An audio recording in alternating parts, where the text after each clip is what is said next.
નમસ્કાર.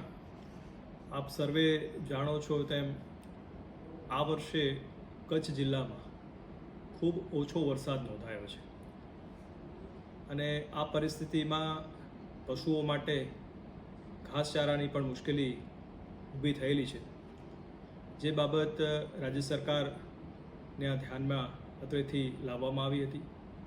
વિવિધ પદાધિકારીશ્રીઓ, સંગઠનો તરફથી પણ અમને રજૂઆત મળી હતી અને એ રજૂઆતને ધ્યાને લઈ જિલ્લામાં જે અત્યારે ઘાસચારો ઉપલબ્ધ છે એ સ્થાનિક પશુઓને વિતરણ કરવા માટે મંજૂરી માગવામાં આવી હતી. માન્ય મુખ્યમંત્રી શ્રી ભૂપેન્દ્રભાઈ પટેલના માર્ગદર્શનમાં ખૂબ સહાનુભૂતિપૂર્વક વિચારણા થઈ અને આ જે ઘાસચારો છે એ પશુપાલકોને એમના પશુઓ માટે વાપરવા દેવાની મંજૂરી પણ આપવામાં આવી છે. અત્યારે જે મંજૂરી મળી છે એના અન્વયે આપણી પાસે જિલ્લામાં લગભગ 28 લાખ કિલો જેટલું ઘાસ ઉપલબ્ધ છે, જે વિવિધ ફોરેસ્ટના ગોડાઉનમાં ઉપલબ્ધ છે.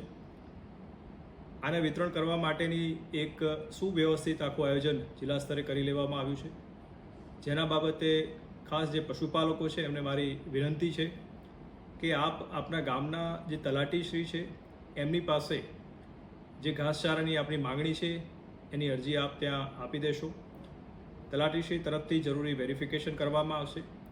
આ જે જોગવાઈ છે એમાં ખાસ તો જે નાના સીમાંત ખેડૂતો હોય, જે જમીન વિહોણા પશુપાલકો હોય, માલધારી હોય, એમને એક પશુપાલક દીઠ 5 પશુઓ માટે આ ઘાસચારો જે છે આપવાનું નક્કી થયું છે. એક પશુને દૈનિક ધોરણે 4 કિલોગ્રામ જે છે એ ઘાસચારો ₹2 પ્રતિ કિલોના રાહત દરથી આપવામાં આવશે.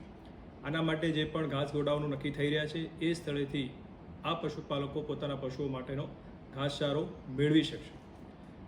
આ ઘાસચારો જ્યારે એ લોકો લેવા જાય ત્યારે ત્યાં ઘાસ કાર્ડ છે એ આપવું ફરજિયાત છે અને આ ઘાસ કાર્ડ છે એ સ્થાનિક મામલતદારશ્રી તરફથી ઇસ્યુ થશે અને જેની પર પશુપાલકનો ફોટો પણ રહેશે. એટલે આ સમગ્ર પ્રક્રિયા છે એના માટે ફોરેસ્ટ વિભાગ, અમારા મહેસૂલી તંત્ર, સ્થાનિક તલાટી એ બધા સાથે સંકલન કરીને આગામી દિવસમાં ઝડપમાં આપણે આ ઘાસચારો છે વિતરણ શરૂ કરી શકીએ એના માટેની તમામ તૈયારીઓ અત્રેથી કરી લેવામાં આવી છે.